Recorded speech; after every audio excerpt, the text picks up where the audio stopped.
제가 지난주에도 어떤 친구들하고 얘기를 하다 보니까 지금 10대하고 기성세대 중에서 여러분 부모님보다 나이가 더 많으니까 이 차이가 뉴사피엔스래요. 뉴사피엔스.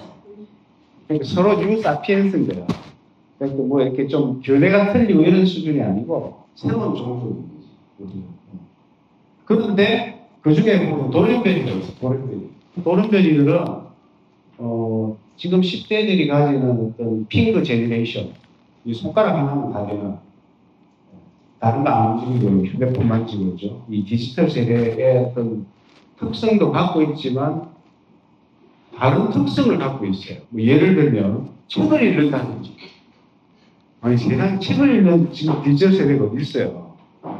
책을 읽고 책을 읽고 음악을 하는데 뭐 비틀즈 막 이런 걸 들어. 미쳤어. 막 락을 하고요. 희한한 음악을 해요. 그러니까 우리 세대가 했던, 우리한테는 우리가 BTS가 비틀즈야. 그래서 막 비틀즈 노래 듣고 있는데 어떤 종족이 나타나가지고 그런 걸 듣고 있는 거야. 거기다 심지어는 글쓰기를 해, 글쓰기를. 이게 있을 수 없는 일이에요, 지금 10대한테는. 그래서 딱 보니까, 이 친구들은 몰입의 경험이 있구나. 몰입의 경험이 있다. 머리 한 빠져가지고 작곡을 한다든지, 기타 연습을 한다든지 하면서 한 빠지는 경험, 몰입의 경험이 있다. 그래서 그런 종족이 태어났는데, 그 돌연변이가 별꼴이라고. 별꼴이라고. 네. 근데 별꼴은 분명히 여러분, 이 적은 무리지만 제가 확신합니다. 여러분들이 이 세대와 이전 세대, 부모님 세대를 이어주는 새로운 어떤 종족이 될 거예요. 자기가 원하지 않아도 리더가 될 거예요. 리더가 되는 게 분명합니다. 리더가 되게 돼 있어요. 이렇게 합니다. 그래서 연결해주는 지도자로서 몰입의 경험을 가지고 아날로그 얘기도 들을 수 있고 폭넓게 독서도 하고 글쓰기도 하고 생각하고 하는 것이 굉장히 큰 이점이다라는 것이죠. 그런데 이런 것들이 일상에서도 있잖아요. 일상에서. 지금 아일랜드 다녀오셔가지고 이렇게 땅바닥에 발을 딛고 이렇게 좀 댕기려고 그러니까 좀 지루하죠. 솔직히 지루하잖아요. 이제. 지루하잖아요. 거기다 빡시게 막 숙제도 시키고 하니까, 그죠? 네? 막 짜증나죠, 그죠? 짜증난단 말이에요, 짜증나.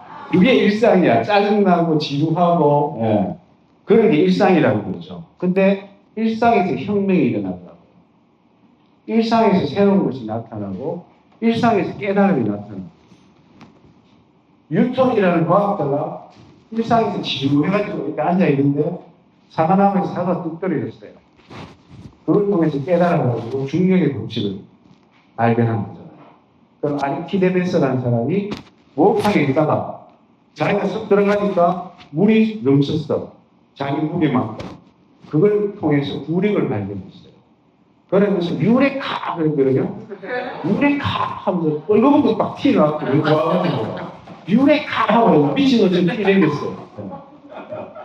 유레카가 뭐냐? 발견했다라는 거예요. 일상 속에서. 똑같은 거잖아요. 목욕 가고, 뭐, 그죠? 사과나무 바라보고 뭐 이런 거 똑같은 거 아니에요? 일상인 거잖아요. 근데 그 속에서 깨달음이 있는 거예요. 우리가 생각하다 보면.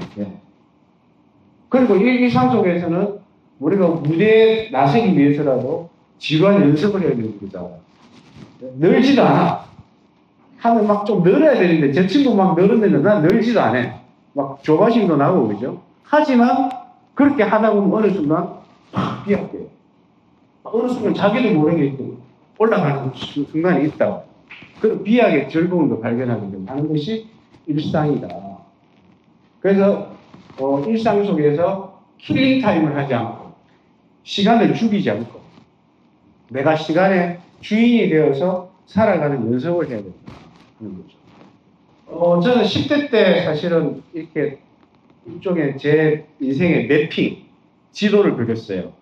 지도를 그려서 10대 때 벌써 다 결정을 해버렸어요. 10대 때 만났던 여자하고 지금까지 살고 있어요. 그 다음에 10대 때 대학을 들어갔는데 학생운동을 하다 보니까 그때 야학교사를 했어요. 야학교, 공장에 다니는 제 또래 친구들을 가르치는 야학교사를 했는데 그것 때문에 지금까지 학교를 세우고 교사가 되어 있고 그 10대 때 결정하면 지금까지 오는 거예요. 저는 아무것도 변한 게 없어요. 형태는 좀 변했죠. 형태는 변했지만 그러니까 지금 여러분 자리가 어떻게 보면 굉장히 중요한 자리가 있어요. 내가 지금 생각하고 내가 만나는 사람하고 영향받는 것 이런 것들이 자기 인생을 전체를 좌우할 수 있다고. 제가 어제 아침에 올레길을 갔다 오니까 여기 이제 목장길 있죠. 여기 하면 아침마다 가거든요. 가는데 갈 때마다 똑같은 풍경이지만 느낌이 다르잖아요. 사람마다. 그 전날 좀 기분이 꿀꿀하면 바다가 꿀꿀하게 보이고 그렇죠. 네. 그런 거예요. 심지어 풀 뜯어먹는 소도 니도 참 우울하네 이렇게 생각이 드는 거예요. 그렇죠? 저 한강에서부터 부산의 낙동강까지 걸었어요. 수업 안 하고. 그냥 우리 걸을 사람 자원하라고 그러니까 한 60명이 자원을 했어요. 처음에 공부 안 한다고 좋다고 왔어요. 와가지고 그냥 뭐 씩씩하게 이제 한강에서 걷는데 강이라는 게 똑같잖아요. 똑같아요. 똑같으니까 지금을 가지고 선생님 밥 언제 먹습니까? 진짜 짜증나 죽겠네 하면서 계속 불평불만인 거예요. 근데 한 2주 지나니까 그 중에 한 명이 이거 송사리가 뛰노네? 갈대밭이 되게 예쁘다 생각보다 여기 또 꽃이 폈네? 이렇게 발견하기 시작하더라고요. 그러면서 이 친구들이 막 변해요. 물고기가 예쁜 것도 보고 이 자연의 아름다움도 보고 느끼는 거죠. 그러니까 뭐 교육을 안 해도 스스로 생태적 감수성을 느끼게 되더라고요. 그러면서 하는 얘기가 다 끝나고 나니까 한 달 끝나고 나니까 선생님 이 강은 우리 인간만의 것이 아니잖아요. 이걸 물고기한테도 풀들한테도 돌려줘야 되잖아요. 라는 얘기를 하더라고요. 저 정말 감동스러웠어요. 그러니까. 그런 얘기 해주니까. 그러니까 자연이라는 것이 소유하고 막 마구 빼앗고 하는 것이 아니라 우리 친구라는 거죠. 사실은 이 자연이라는 것이. 그런 걸 이제 자연스럽게 깨닫는다는 거죠. 그러니까 우리 일상 속에서 얼마나 내가 사는 것이 소중하고 아름다운 것인가를 깨닫는 것이 제일 중요한 것 같아요. 여러분 나중에 나가가지고 30대가 되고 40대가 됐을 때 여기에서 가졌던 일상을 나누었던 것들 뭐 때때로 싸우기도 하고 뭐 다투기도 하고 그죠? 예, 경쟁심도 느끼고 막 예? 그렇게 살지만 그런 것들이 나중에 생각해보면 야, 참 그때 좋았는데 참 그때 행복했는데 아마 그렇게 생각하실 거예요. 예. 그걸 일상들을 소중히 여겼으면 좋겠어요. 소중히. 이 일상의 주인이 되지 못하게 하는 것이 지금 사회에서 세 가지가 있습니다. 첫 번째는 우리를 자꾸 경쟁을 시켜요. 그걸 신자유주의의 어떤 교육 정책이라고 얘기하는데요. 이 신자유주의 경쟁이라는 거는 오징어 게임 아시죠? 오징어 게임처럼 막 경쟁해가지고 1등 해라. 1등 외에는 너는 존재감이 없어. 너는 찌그러져. 성자 독식 사회라고 그러죠. 1등만 다 차지하는 거예요. 그런 세상을 만들어 놔버리니까 모든 것들이 즐겁지가 않아요. 무엇보다도 배우는 즐거움을 다 빼앗아 버렸어요. 모르는 걸 배운다는 건 즐거워야 되는데 저도 똑같았었어요. 대학 입시 시험 치고 하면서 모든 것들이 즐겁지가 않아서 공부하는 것이 얼마나 지겨웠으면 대학 시험 딱 치고요. 그 고등학교에서 나와가지고 고사장에서 나와가지고 고개를 3번 흔들었어요. 그래서 이런 어떤 경쟁에서 벗어나는 공부라는 것은 같이 하는 것이고 협동해서 하는 것이고 그 속에서 많은 능력이 일어나는 것이고 능률이 일어난다는 것을 우리가 깨닫지 못하면 이런 세상 속에 지는 거예요. 계속 경쟁 속에서 시달리면서 살아가는 거죠. 예. 그러면서 이 사회는 행복파리를 만듭니다. 행복파리라는 것이 너 많이 가져. 많이 소비해. 그러면 행복해질 것이야. 라고 하면서 10대들부터 부추깁니다. 많이 가져. 가져야 행복하다고 얘기해요. 근데 다 가질 수 있나요? 예? 또 가진다고 다 행복한 건가요? 그렇지 않은데도 불구하고 이 사회는 그렇게 만들고 있어요. 경쟁시키니까요. 예. 입시에 대한 그 부담, 내가 자칫하면 루즈로 변할지 모른다. 이런 생각 때문에 그 마음속에 불안함과 두려움과 열등감이 목숨까지 자기 시간을 다 없애버려요. 포기시켜버려요. 그런 세상을 만들어 놓은 거예요. 그러니까 절대 우리는 그게 돌아오면 안 된다. 누구나 우리는 별꼴이다. 나의 모습을 갖고 있다. 두 번째가 우리가 일상의 주인이 못되게 하는 것이 바로 기후재앙입니다. 지금 기후재앙 시대잖아요. 오늘도 오면서 얘기했지만 이 제주 날씨가 동남아 날씨보다 더해요. 그죠? 폭우가 내렸다가 갑자기 막 쨍 했다가 난리를 쳐요. 그러니까 제가 살고 있는 그 옆에 지난번에 산불이 나가지고 할머니 몇 분이 다 죽었어요. 네.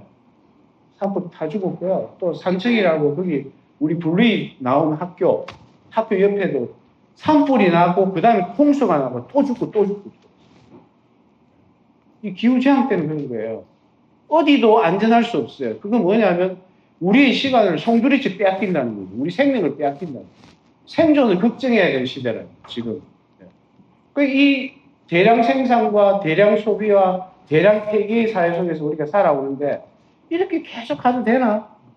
우리가 어떻게 적응해서 살아남을 수 있을까? 하는 생각을 해보면서 여러분의 작은 몸짓이 사실은 아무것도 소용이 없는 것 같지만 이 지구를 살리는 데 굉장히 도움이 된다는 거예요. 아침마다 여러분 플로깅 하시잖아요. 그죠? 이런 것들이 이 지구와 이 사회에 던지는 메시지가 있습니다. 이건. 그때 뭐 이렇게, 그것 때문에 바다가 깨끗해졌다 이런 차원이 아니고 우리가 살고 있는 세상에 대해서 한번 다시 생각해 보자. 도대체 무엇이 행복인가? 여기가 만약에 전부, 하루 종일 비가 오고 불이 나고 하면 내가 돈이 있는 것이 무슨 소용이 있겠어요? 그게 무슨 소용이 있겠어요? 우리가 살고 있는 자연이 그렇게 불타고 있습니다. 그랬을 때 우리가 살고 있는 세상이 앞으로도 만만치 않을 텐데 그럼에도 불구하고 우리가 이 지구의 어떤 재앙을 막고 그래도 나름대로 살아갈 수 있는 생존의 기술들을 장착해야 된다는 생각이 들고 그걸 통해서 일상을 나눠야 된다는 생각이 듭니다. 세 번째가 우리가 주인 되지 못하도록 시간의 주인이 못 되고 일상의 주인이 못 되는 것이 바로 AI입니다. 예.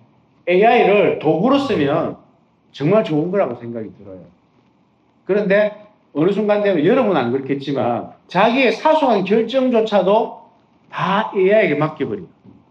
그러니까 자기가 주인이 아니고 노예가 되어버려요. AI.